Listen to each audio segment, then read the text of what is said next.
पुराने जमाने की बात है। एक प्रतापी राजा के महल में एक जादुई बाग था। उस बाग में सबसे अनमोल चीज थी सोने के सेबों वाला पेड़। राजा ने इसकी सुरक्षा के लिए कड़े इंतजाम किए थे। एक दिन जब मंत्री ने सेब गिने तो उसमें से एक सेब गायब था। तभी मंत्री दौड़ता हुआ राजा के पास आया और बोला, महाराज गजब हो गया। आज जब मैंने सोने के सेब गिने तो उनमें से एक सेब कम है। क्या ये कैसे मुमकिन है? इतने पहरेदारों के बावजूद चोरी? मंत्री, पहरेदारों को बुलाओ। कुछ देर बाद पहरेदार आए। पहरेदार, तुम्हारी आंखों के सामने से सोने का सेब गायब हो गया और तुम्हें कानों कान खबर तक नहीं हुई। क्या तुम सब सो रहे थे? क्षमा करें महाराज, हम रात भर जाग रहे थे। हमने किसी को भी बाग के पास आते नहीं देखा। हमें खुद समझ नहीं आ रहा कि वो सेब कहाँ गया। तुम्हारी लापरवाही की कोई माफी नहीं है। अगर अगली बार ऐसा हुआ तो अंजाम बुरा होगा। मैं ऐलान करता हूँ कि जो कोई भी इस चोर को पकड़ेगा उसे मुंह मांगा इनाम दिया जाएगा। तभी वहाँ उपस्थित बड़ा राजकुमार राजा से बोला, पिताजी, आप चिंता न करें। आज की रात मैं खुद बाग में पहरा दूंगा। मैं देखना चाहता हूँ कि वो कौन सा चोर है जो हमारी सुरक्षा को चुनौती दे रहा है। मैं उसे पकड़कर आपके सामने पेश करूंगा। शाबाश पुत्र, मुझे तुमसे यही उम्मीद थी। जाओ, आज रात बाग की जिम्मेदारी तुम्हारी है।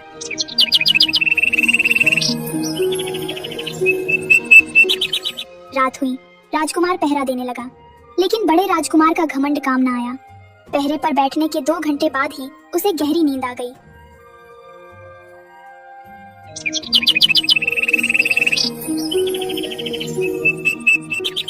सुबह जब सेब गिने गए तो एक और सेब गायब था। तभी अगले दिन मंझला राजकुमार राजा के पास आया और बोला कि वो यह गलती नहीं दोहराएगा। पिताजी, बड़े भाई से चूक हो गई होगी, लेकिन मैं ये गलती नहीं दोहराऊंगा। आज रात मैं पहरा दूंगा और उस चोर को रंगे हाथों पकड़ूंगा। ठीक है, तुम भी कोशिश कर लो, पर ध्यान रहे चोर बहुत चालाक है। अगली रात मंझला राजकुमार पहरा देने लगा, लेकिन नियति ने फिर वही खेल खेला। मंझले राजकुमार को भी नींद आ गई और तीसरी रात तीसरा सेब चोरी हो गया। और सुबह होते ही राजा की चिंता अब और बढ़ने लगी। पूरा दरबार उदास था। तभी सबसे छोटा राजकुमार, जिसे राजा मूर्ख समझते थे, वो आया और बोला, पिताजी, अगर आपकी आज्ञा हो तो आज रात मैं चोर को पकड़ने की कोशिश करना चाहता हूँ। तुम क्या समझते हो कि तुम कामयाब हो जाओगे? तुमसे बड़े और समझदार भाई असफल हो चुके हैं। तुम जाओ और अपना काम करो, यहाँ वक्त बर्बाद मत करो। महाराज, माना कि मैं छोटा हूँ, पर मुझे एक मौका तो दीजिए। मैं वादा करता हूँ कि मैं अपनी आंखों की पलकें तक नहीं झपकने दूंगा। ठीक है, जब तुम मान ही नहीं रहे तो जाओ, देखो तुम क्या करिश्मा करते हो। रात हुई और अब छोटा राजकुमार पहरा देने लगा। तभी एक सोने की चिड़िया उड़कर आई और सेब तोड़ने लगी। तो तुम हो वो चोर, इतनी सुंदर और सुनहरी। मेरा दिल तुम्हें मारने का नहीं कर रहा, पर पिता की आज्ञा सर्वोपरि है। तभी जैसे ही चिड़िया सेब तोड़ती है, राजकुमार तीर चलाता है, लेकिन चिड़िया उड़ गई और तभी उसका एक पंख गिर जाता है।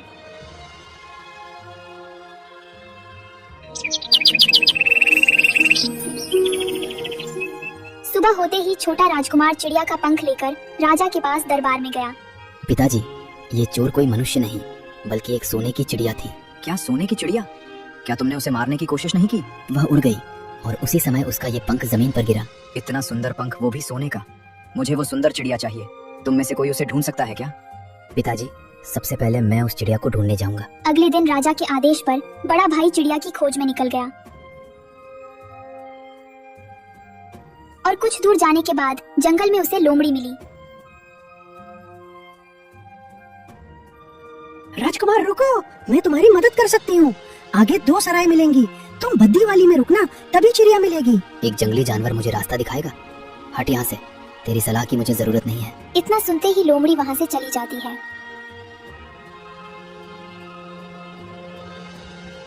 और राजकुमार सजी धजी सराय में जाकर रुक जाता है और सब भूल जाता है। अगले दिन जब बड़ा राजकुमार नहीं लौटा, तब मझला राजकुमार भी चिड़िया की खोज में उसी रास्ते से गुजरा। राजकुमार, अपने बड़े भाई की तरह गलती मत करना। मामूली सराय में रुकना, वरना भटक जाओगे। चुप रह बदसूरत लोमड़ी। हम राजघराने के लोग हैं। हम आलीशान महलों में रुकते हैं, कचरे जैसी सरायों में नहीं। तभी वो भी लोमड़ी की बात अनसुनी करके सजे धजे वाली सराय में जाकर ठहर गया। अगले दिन जब मझला राजकुमार भी नहीं लौटा, तब छोटा राजकुमार भी चिड़िया की खोज में निकल गया।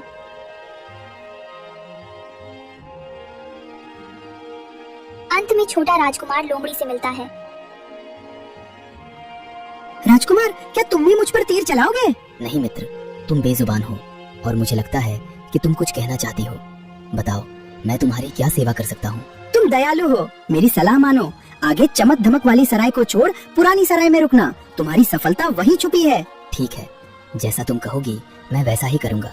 चलो मेरे पीछे पीछे, मैं तुम्हें वहाँ पहुँचा देती हूँ। जहाँ बड़े भाइयों ने अहंकार में आकर लोमड़ी का अपमान किया, वहीं छोटे राजकुमार ने विनम्रता दिखाई और लोमड़ी के साथ पुरानी सराय में चल गया। सराय में रात बिताने के बाद छोटा राजकुमार सुबह सुबह अपनी यात्रा पर निकलता है। कुछ ही दूर जाने पर उसे झाड़ियों के पीछे से वही लोमड़ी बाहर आती हुई दिखती है।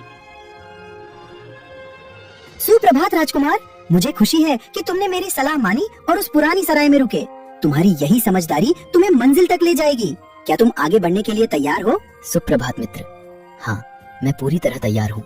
बस अब तुम मुझे रास्ता बताओ कि वो सोने की चिड़िया मुझे कहाँ मिलेगी। मैं उसे जल्द से जल्द अपने पिता के पास ले जाना चाहता हूँ। धीरज रखो राजकुमार, अब जो मैं कह रही हूँ उसे अपने दिमाग में पत्थर की लकीर बना लो। यहाँ से तुम बिल्कुल सीधे जाओ। कुछ कोस चलने के बाद तुम्हें एक बहुत विशाल किला दिखाई देगा। पर वहाँ तो पहरेदार होंगे, सेना होगी। मैं अकेला उनके बीच कैसे घुस पाऊंगा? यही तो जादू है। जब तुम वहाँ पहुँचोगे तो देखोगे कि सभी सिपाही गहरी नींद में सो रहे हैं। तुम्हें उनसे डरने की बिल्कुल जरूरत नहीं है। तुम बेधड़क उनके बीच से निकलकर किले के सबसे खास कमरे में चले जाना। और चिड़िया वो कहाँ होगी? उस कमरे में तुम्हें वो सुनहरी चिड़िया एक लकड़ी के मामूली पिंजरे में बंद मिलेगी। उसके पास ही सोने के सेब भी रखे होंगे, जिन्हें पहचान कर तुम्हें यकीन हो जाएगा कि यही वो चोर है। लकड़ी का पिंजरा? इतनी कीमती चिड़िया के लिए लकड़ी का पिंजरा? यही सबसे जरूरी बात है राजकुमार। उस लकड़ी के पिंजरे के ठीक बगल में एक बहुत ही खूबसूरत सोने का पिंजरा रखा होगा, जिसमें हीरे मोती जड़े होंगे। तुम्हारा मन ललचाएगा, तुम्हें लगेगा कि चिड़िया को सोने के पिंजरे में होना चाहिए। लेकिन मेरी बात याद रखना, चिड़िया को भूल कर भी उस सोने के पिंजरे में मत डालना। पर क्यों? सोने का पिंजरा तो ज्यादा अच्छा है ना? सवाल मत करो, बस इतना जान लो कि अगर तुमने उसे लकड़ी के पिंजरे से निकाला तो तुम बहुत पछताओगे। उसे लकड़ी के पिंजरे सहित उठाना और चुपचाप बाहर निकल आना। क्या तुम मेरा ये वादा निभाओगे? मैं वादा करता हूँ मित्र, मैं तुम्हारी हर बात मानूंगा। लकड़ी का पिंजरा ही सही, मैं सोने के पिंजरे को हाथ भी नहीं लगाऊंगा। बहुत अच्छे, अब समय बर्बाद मत करो, आओ मेरे पीछे। मैं तुम्हें शॉर्टकट रास्ते से उस किले तक पहुंचा देती हूँ। तभी राजकुमार लोमड़ी के पीछे चल दिया और चलते चलते शाम हो गई और उस किले तक ले गई जहाँ सोने की चिड़िया थी। राजकुमार धड़कते दिल के साथ किले के भीतर दाखिल हुआ, जहाँ सभी सिपाही बेसुध सो रहे थे। राजकुमार अंदर गया और उस कमरे में पहुंचा जहाँ चिड़िया थी। चिड़िया को देखते ही वो पहचान गया कि यही वो चोर है। ये चिड़िया तो कितनी सुंदर है। इतनी सुंदर चिड़िया लकड़ी के पिंजरे में अच्छी नहीं लग रही। इसे सोने के पिंजरे में बंद करके पिताजी के पास ले चलता हूँ। राजकुमार लोमड़ी की बात भूलकर जैसे ही चिड़िया को सोने के पिंजरे में डालने की कोशिश करता है, तभी चिड़िया जोर से चिल्लाई, बचाओ बचाओ, कोई चोर हमें चुराने आया है। इतना सुनते ही सिपाही दौड़कर आए और राजकुमार को पकड़ लिए।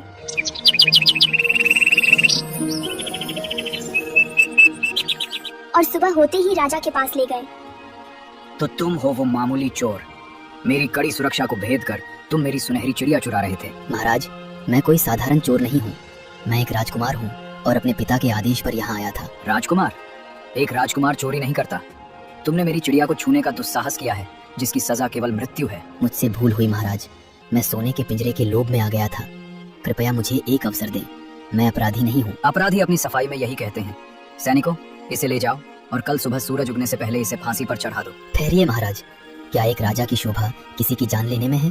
क्या कोई ऐसा रास्ता नहीं जिससे मैं अपना गुनाह माफ करा सकूं? रास्ता तो है, पर वो तुम्हारी जान बचाने से कहीं ज्यादा कठिन है।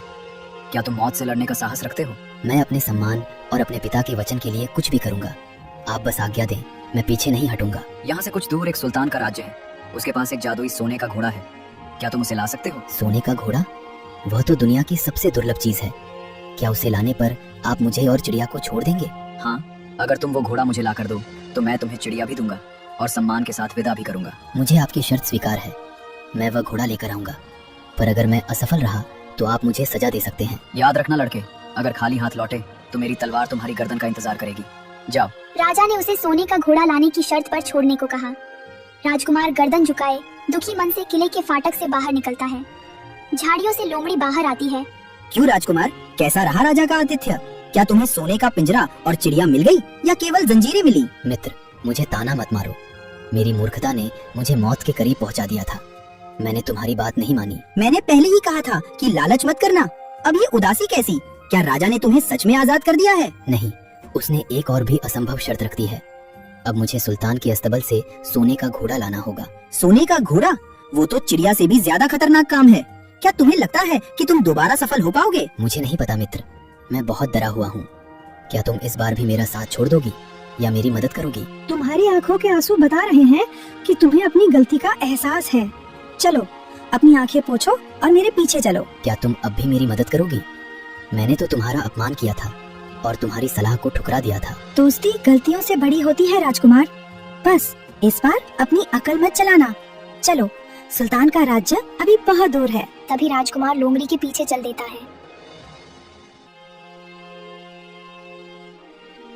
लोमड़ी की मदद से राजकुमार रात होते ही दूसरे किले तक पहुंचता है। जाओ राजकुमार, यही वो किला है जहाँ पर तुमको सोने का घोड़ा मिलेगा। मेरी एक बात याद रखना, वहाँ पर एक चमड़े का जीव होगा, वही घोड़े पर रखना और लेकर चले आना। अब बगल में एक सोने की जिन होगी, उसे छूना भी मत। तभी वो अंदर जाता है और वहाँ वह सोने के घोड़े को देखकर दंग रह जाता है। वाह, कितना अद्भुत घोड़ा है। इसकी चमक तो सूरज को भी मात दे रही है। तभी उसकी नजर पुरानी और सोने की जीन पर पड़ती है। लोमड़ी ने तो पुरानी चमड़े की जीन कही थी, पर क्या ये इस महान घोड़े का अपमान नहीं होगा? इस सोने के घोड़े पर तो ये हीरे मोतियों वाली जीन ही सजेगी। शायद लोमड़ी को इस सुंदरता का अंदाजा नहीं था। तभी जैसे ही वो सोने की जीन घोड़े पर रखता है, घोड़ा जोर से हिनहिनाता है और सिपाही जाग जाते हैं। ठहरो, हाथ ऊपर करो। तुम कौन हो और हमारे अस्तबल में क्या कर रहे हो? मैं तो बस इस घोड़े को देख रहा था। देख रहे थे या इसे चुराने की साजिश रच रहे थे? देखो, इसके हाथ में सोने की जीन है। ये मामूली चोर नहीं है। मेरी बात तो सुनिए। अब जो कहना है राजा के सामने कहना।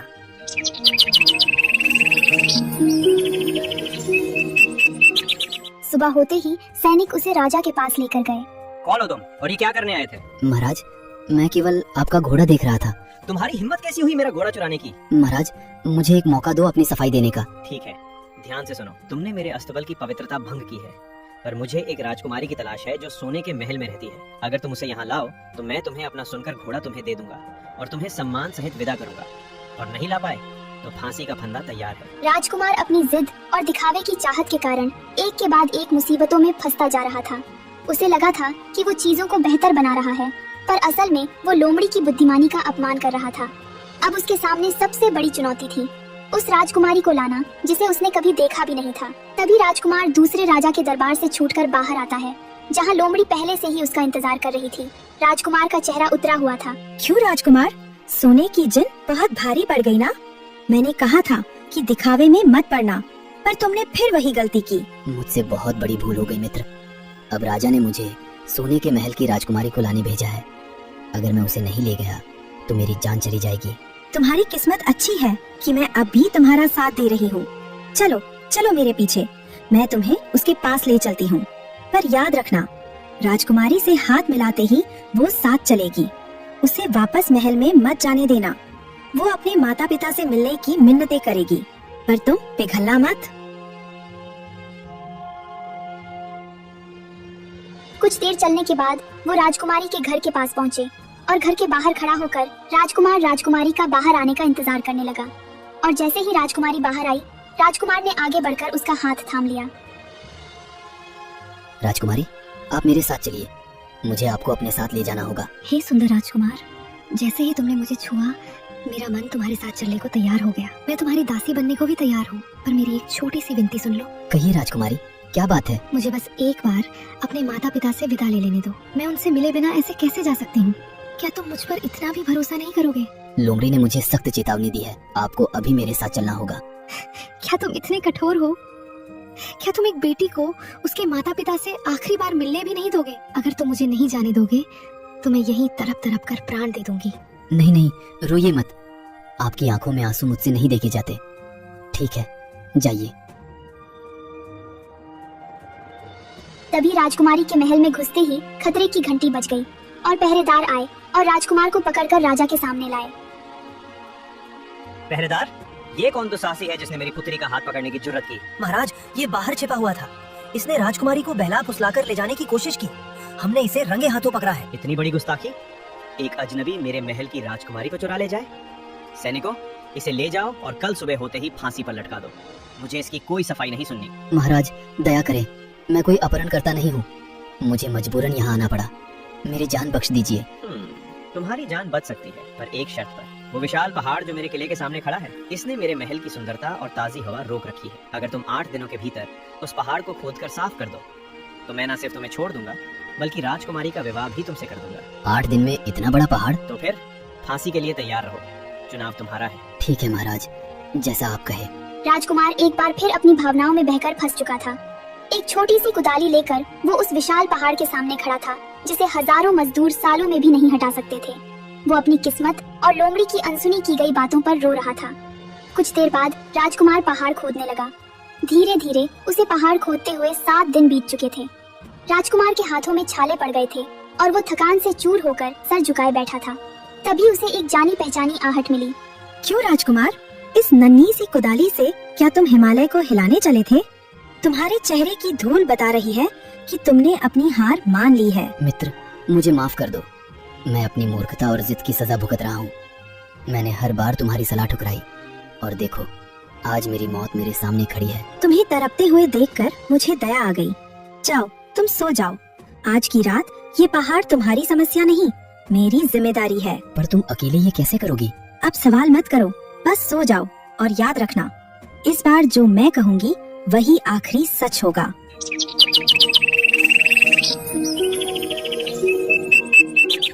अगली सुबह जब राजा सोकर उठा और देखा तो वो दंग रह गया। जहाँ कल तक विशाल पहाड़ था, वहाँ अब दूर तक खुला मैदान और हरियाली थी। सैनिकों, देखो, क्या मैं सपना देख रहा हूँ? वो पहाड़ कहाँ गया? उस अजनबी नौजवान को फौरन मेरे सामने लाओ। कुछ देर बाद राजकुमार को राजा के दरबार में लाया गया। मैंने सोचा था तुम कल सुबह फांसी के फंदे पर होगे, पर तुमने तो इतिहास रच दिया। मैं अपनी बात का पक्का हूँ। आज ही तुम्हारा विवाह मेरी पुत्री से होगा। उसी दिन राजकुमार की शादी राजकुमारी से करा दी गई। और विदा के समय राजकुमारी अपने पिता के गले लगकर रो रही है, पर उसकी आंखों में राजकुमार के लिए प्रेम भी है। पिताजी, आपने एक बहादुर इंसान को अपना दामाद चुना है। मुझे खुशी है कि मैं उनके साथ जा रही हूँ। बेटी, इस नौजवान ने वो कर दिखाया जो कोई सेना नहीं कर सकती थी। जाओ, खुश रहो। राजकुमार, तुम मेरी बेटी का ख्याल रखना। मैं इसे अपने प्राणों से बढ़कर चाहूंगा। कुछ देर बाद दोनों को विदा किया गया।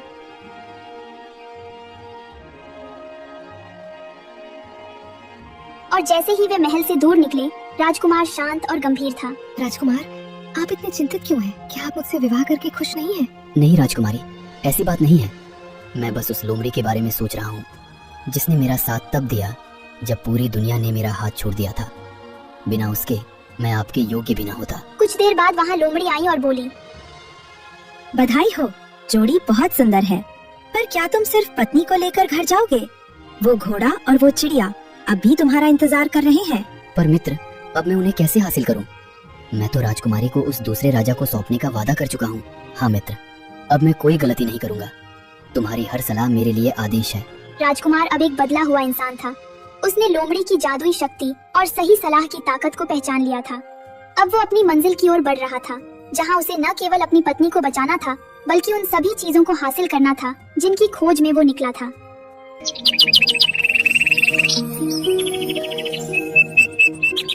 अगले दिन राजकुमार राजकुमारी को लेकर किले में पहुंचता है। राजा राजकुमारी को देखकर खुशी से पागल हो जाता है। अद्भुत, तुम वाकई उसे ले आए। वादे के मुताबिक ये सोने का घोड़ा आज से तुम्हारा हुआ। धन्यवाद महाराज। मैं विदा लेने से पहले एक बार इस घोड़े पर सवारी करना चाहता हूँ। जरूर, क्यों नहीं। तुम इस पर सवार होकर अपनी खुशी जाहिर कर सकते हो। कुछ देर बाद राजकुमार घोड़े पर बैठता है। अंत में वो राजकुमारी के पास पहुंचता है और राजकुमारी का हाथ पकड़कर खींच लेता है और घोड़े को लेकर भाग जाता है। तभी राजकुमार राजकुमारी और घोड़े को लेकर लोमड़ी के पास पहुंचा। बहुत अच्छे राजकुमार, अब आखिरी दाव। इस घोड़े को देखकर चिड़िया वाला राजा पिघल जाएगा। बस पिंजरा हाथ में आते ही रुकना मत।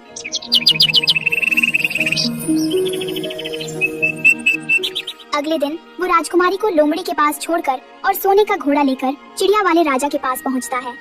महाराज देखिए, मैं आपके लिए सोने का घोड़ा लाया हूँ, पर इसे देने से पहले मैं चिड़िया को अपने हाथ में लेकर देखना चाहता हूँ कि क्या ये वही चोर है। क्यों नहीं, ये लो पिंजरा। अब ये घोड़ा मेरा हुआ। नहीं महाराज, अब ये घोड़ा और चिड़िया दोनों मेरे हुए। राजकुमार पिंजरा छीनकर घोड़े को तेजी से दौड़ा देता है। राजा और दरबारी बस धूल देखते रह जाते हैं। कुछ देर बाद राजकुमार लोमड़ी के पास पहुंचा। मित्र, आज तुम्हारी वजह से मेरे पास सब कुछ है। सुंदर पत्नी, सोने का घोड़ा और सोने की चिड़िया। मैं तुम्हें क्या इनाम दूं? तुम जो मांगोगे मैं वही दूंगा। राजकुमार, अगर तुम सच में इनाम देना चाहते हो तो अपना धनुष उठाओ और एक तीर चलाकर मुझे मार डालो। पागल हो गई हो क्या? मैं अपनी जान दे सकता हूँ, पर अपने उपकारी को तीर नहीं मार सकता। कोई और इनाम मांगो। अगर तुम ये नहीं कर सकते तो रहने दो, पर जाते जाते मेरी 2 बातें गांठ बांध लो। कभी कुएं की मुडेर पर मत बैठना और कभी फांसी पाने वाले अपराधियों पर पैसा बर्बाद मत करना। ये कैसी अजीब बातें हैं? कुएं पर बैठने से क्या होगा? और अपराधी, भला मैं उनकी मदद क्यों करूंगा? तुम बहुत रहस्यमयी हो रही हो। वक्त आने पर सब समझ जाओगे। अब जाओ, अपनी मंजिल की ओर बढ़ो। अलविदा। लोमड़ी अपनी उदास आंखें लिए झाड़ियों की ओर चली गई। राजकुमार और राजकुमारी सोने का घोड़ा और चिड़िया लेकर अपने राज्य की ओर बढ़ चले। राजकुमार मन ही मन लोमड़ी की अजीब चेतावनियों पर हंस रहा था। राजकुमार सोने के घोड़े पर अपनी पत्नी के साथ गांव पहुंचता है, जहां भीड़ जमा थी। भाइयों, यहाँ इतना शोर क्यों है? आप लोग इन 2 आदमियों को फांसी पर क्यों चढ़ा रहे हैं? राजकुमार, ये दोनों बहुत ही दुष्ट हैं। इन्होंने जुए में सारा धन हार दिया, लोगों से कर्ज लिया और उसे चुकाया नहीं। इन्होंने हमारे गांव की शांति भंग की है, इसलिए इन्हें मौत की सजा दी जा रही है। अरे, ये तो मेरे बड़े भाई हैं। मुखिया जी, इन्हें छोड़ दीजिए। इन्होंने जो भी कर्ज लिया है वो मैं चुकाऊंगा। ये लीजिए सोने की मोहरें, पर इनकी जान बख्श दीजिए। अगर आप इनका सारा उधार चुकाने को तैयार है तो हमें कोई आपत्ति नहीं। भाइयों को छुड़ाने के बाद सब जंगल की ओर बढ़ते हैं। छोटे भाई, तुमने हमारी जान बचाई, तुम्हारा बहुत शुक्रिया। देखो, सामने ठंडा कुआं है, क्यों न यहाँ थोड़ा विश्राम करें और पानी पी लें? राजकुमार, मुझे यहाँ रुकना ठीक नहीं लग रहा। चलिए जल्दी महल चलते हैं। अरे प्रिय, डरो मत, भाई साथ हैं, अब कोई खतरा नहीं। मैं बस इस कुएं की मुडेर पर बैठकर थोड़ी ताजी हवा ले लूं, फिर हम निकलेंगे। तभी राजकुमार जैसे ही बैठता है, दोनों भाई उसे धक्का दे देते हैं और वो कुएं में गिर जाता है। नहीं, ये क्या किया आपने? वो आपका अपना भाई है। चुप रहो राजकुमारी, अब से ये घोड़ा, ये चिड़िया और तुम सब हमारे हो। राजा को हम कहेंगे कि ये सब हम लाए हैं।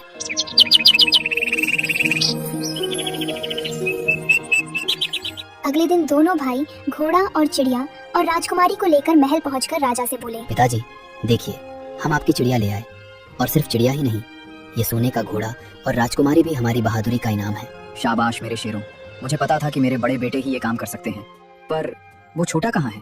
वो तो कहीं रास्ते में ही भटक गया होगा। हमने तो उसकी बहुत तलाश की, पर वो मिला ही नहीं। और इधर छोटा राजकुमार कुएं के अंधेरे में बैठा अपनी गलती पर रो रहा था। मैं कितना बड़ा मूर्ख हूँ।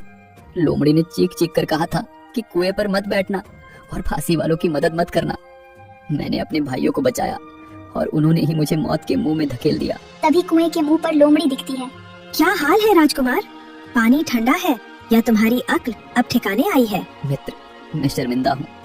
मैंने फिर तुम्हारी बात नहीं मानी। अब मैं यहाँ मर जाऊंगा। मेरे भाई राजकुमारी को ले गए। तुम सुधरोगे नहीं, पर मैं तुम्हें यहाँ मरने के लिए नहीं छोड़ सकती। उसके बाद लोमड़ी ने राजकुमार को कुएं से बाहर निकाला। लेकिन एक बात याद रखना, महल में तुम्हारे भाई तुम्हारी जान के दुश्मन बने बैठे हैं, इसलिए संभल कर जाना। ये क्या हो रहा है? जब से ये चिड़िया और घोड़ा आए हैं, इन्होंने खाना पीना छोड़ दिया है। राजकुमारी की आंखों के आंसू नहीं थम रहे। क्या मेरे बेटों ने मुझसे कोई झूठ बोला है? उधर छोटा राजकुमार राजमहल में प्रवेश कर चुका था। ये क्या चमत्कार है? जो घोड़ा हफ्तों से भूखा था, वो आज खुशी से हिनहिना रहा है, और वो सोने की चिड़िया, उसके स्वर इतने मधुर पहले कभी नहीं थे। महाराज, वो चमत्कार नहीं है, वो सच की वापसी है। मेरा सच्चा राजकुमार लौट आया है। बेटी, तुम क्या कह रही हो? राजकुमार तो यहाँ मेरे सामने है। नहीं महाराज, ये दोनों धोखेबाज हैं। इन्होंने अपने भाई को कुएं में धकेल दिया और आपकी आंखों में धूल झोंकी। असली विजेता वो है जो हमारे पास खड़ा है। और कुछ देर बाद वो राजमहल में पहुंचा। हाँ पिताजी, राजकुमारी सच कह रही हैं।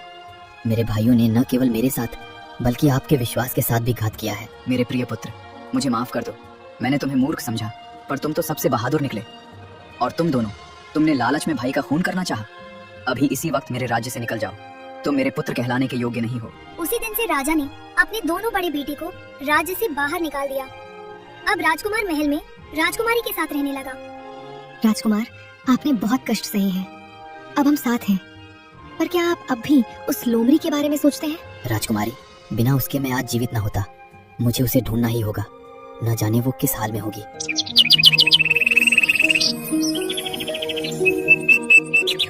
अगले दिन राजकुमार लोमड़ी को खोजते हुए जंगल में निकल गया।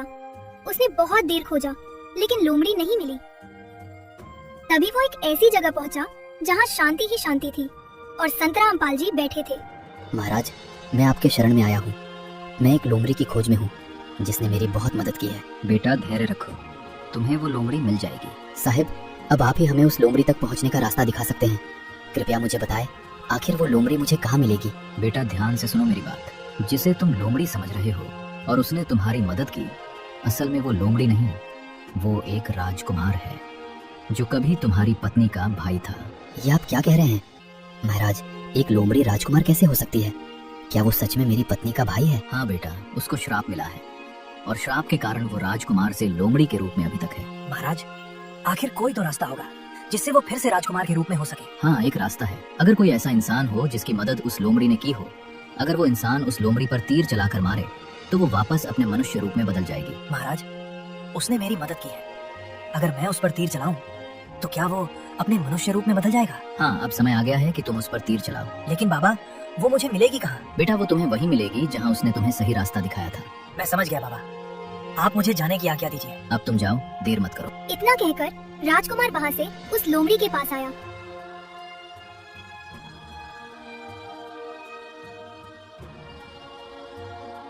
और बिना देर किए उस पर तीर चला दिया और तीर चलते ही लोमड़ी एक दिव्य प्रकाश के साथ सुंदर राजकुमार में बदल गई। धन्यवाद मेरे भाई। आज वर्षों बाद मैं इस पशु योनि से मुक्त हुआ हूँ। तुमने मुझे मेरा जीवन वापस दे दिया। ओह, तो ये रहस्य था। मुझे खुशी है कि मैंने अनजाने में ही सही पर तुम्हारी बात मान ली। तभी दोनों राजकुमार महल लौटते हैं। राजकुमारी अपने भाई को पहचान लेती है। भैया, क्या ये सचमुच आप हैं? मैं तो हार मान चुकी थी कि आपको कभी देख पाऊंगी। सब इस बहादुर राजकुमार की वजह से मुमकिन हुआ है छोटी। इसने न केवल तुम्हें और सोने की वस्तुओं को पाया, बल्कि मेरा खोया हुआ मान भी लौटाया। उसी दिन से राजा अपने छोटे बेटे का बहुत सम्मान करने लगा और राजकुमारी के भाई को अपना बेटा मानने लगा और सब खुशी से रहने लगे।